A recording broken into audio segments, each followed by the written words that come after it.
Up we go into the wild sky yonder, keep the wings level and true. I got to sign on as a just private in the air in the Army with an attachment to the Air Force. And as the Air Force, at that time, there was hardly any Air Force. They were looking for airmen, and I chose a navigator.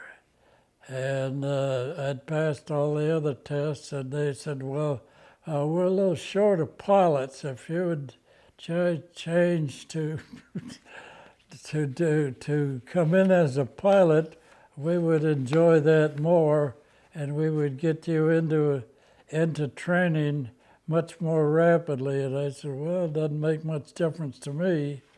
So I went to pilot school. The training curriculum was divided into three parts, essentially. You had the primary, you had basic, and you had advanced. And they each lasted about 2 months. It was very, very military, the same as if you were in an infantry or any other military uniform. They kept you physically alert. They were just day. They went you through every exercise you could think of. Some of us unlucky ones, they were chosen, you're going to go in training as an instructor. Oh my God, no. They did not offer an option. You are going to be an instructor. Okay, when can I get out? Never mind, just you're going to be an instructor. In my class, when I got my wings down in Mission, Texas, I don't think there was more than 120, maybe 100 that got their wings at that time, and probably 20 or 30 of us got sent to instructor school. And of course, we were all down at the bottom psychologically, never going to get into the war if we have to get into instructing. I became a basic instructor training. They taught us some rather interesting things. First, on how to teach a person how to fly an airplane from the ground and get it in the air and get it back down again, and do it the way the Army wanted it. And then you were taught a few more advanced portions of the training, including such things as instrumentation, instrument flying, formation flying, acrobatics. The interesting thing here, I think, is that from the moment I left Fargo, I'd never stepped in an airplane before. I'd seen them and called them barnstormers, but I'd never stepped in an airplane. But from the moment that I stepped in the first one to the moment that I got my students in basic training was covered about 13 months. That's the speed at which the Air Force advanced during World War II. I instructed at Waco in basic instructing till 1944, 45, first Friday 45. And I kept every chance I got, I'd talk to the colonel or somebody to get out of this damn training and get into combat. I said, well, no. I said, I'll tell you what, just go down. We want you to be a twin engine instructor now, so I'll go down to Altus, Oklahoma. And I've instructed, instead of basic single engine training, I instructed twin engine training down there. I was then assigned to an airport that was instructing glider pilots. I was flying the big plane that hauled them up in the air. Well, glider pilots, they had to make one landing. They got to make that one landing. Somebody has to pilot. From there, I got a movement into primary combat flying. That was my route into the war. The next town I went to, or the next field, was in Victoria, Texas. They had a few P-40s. That was the first fighter aircraft that the Air Force had. And they didn't have but a very few of them. The thing was so damn much heavier, and I could do a lot of things with a trainer aircraft. I could slip, slide, put it in there, and I had instructed 3,000-4,000 hours, and nothing to it, you know. Well, you get a fighter which is about 8 times heavier, you can't do this. And I come in with a P-40, I think it was only 4 or 5 hours. I saw it was a little high, and I thought I'd slip it in, and then give it the gun to make a decent landing. Well, it didn't take hold. I actually stalled out about 15 feet too high, and I dropped it and I couldn't recover, and it hit on one wheel. Well, it broke the Jim landing gear, and then by that time it took off, and I was flying with just one wheel. And the tower says, "You broke that wheel?"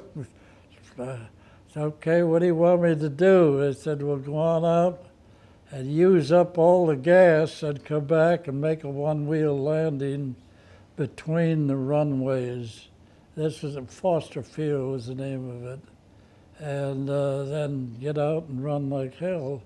And there were afraid of fire, you know, of course. And I was more disgusted with myself than I was with the precarious position that I was in, because I was afraid that, and if I burn out or crash this plane, I thought, oh, they'll wash me out, they'll kick me out. Well, they didn't. Surprisingly, I got orders to go overseas, and go with a fighter group. The war was just about over, and then to get over to Japan or to the Pacific. They sent you by boat. The boat landed in Tokyo.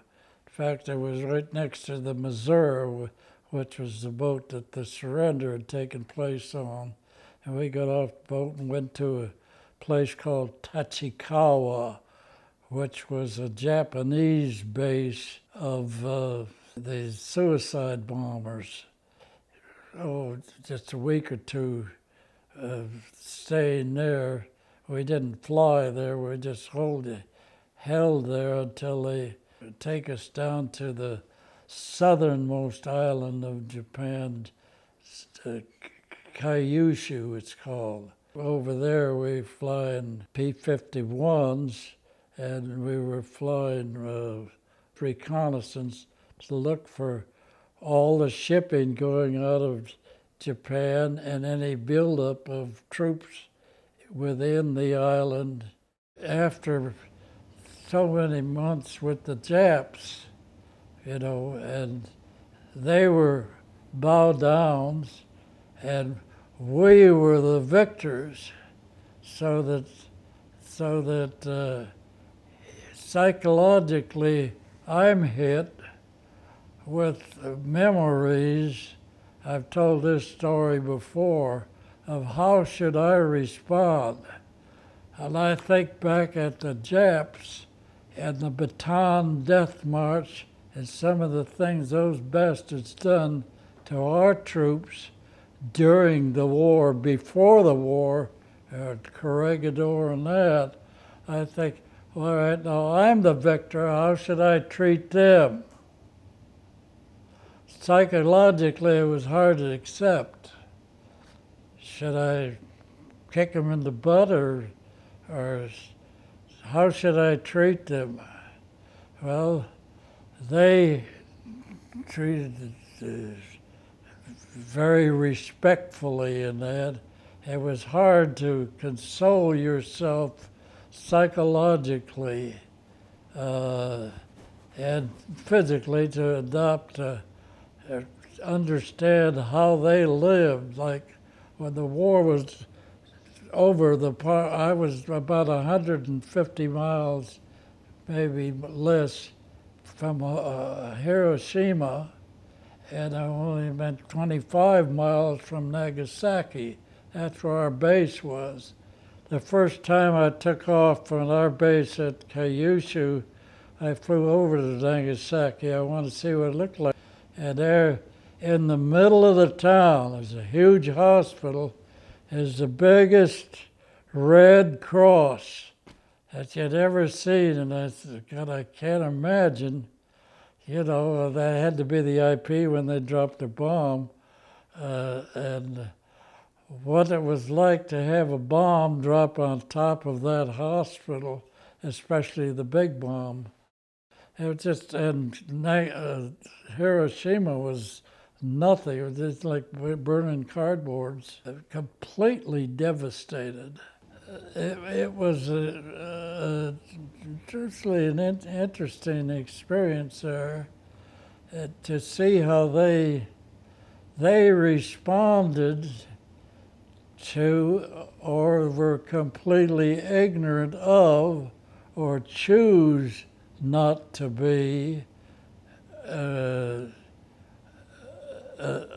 understanding of what their forces done when they were out killing our people and thousands of others, especially Chinese.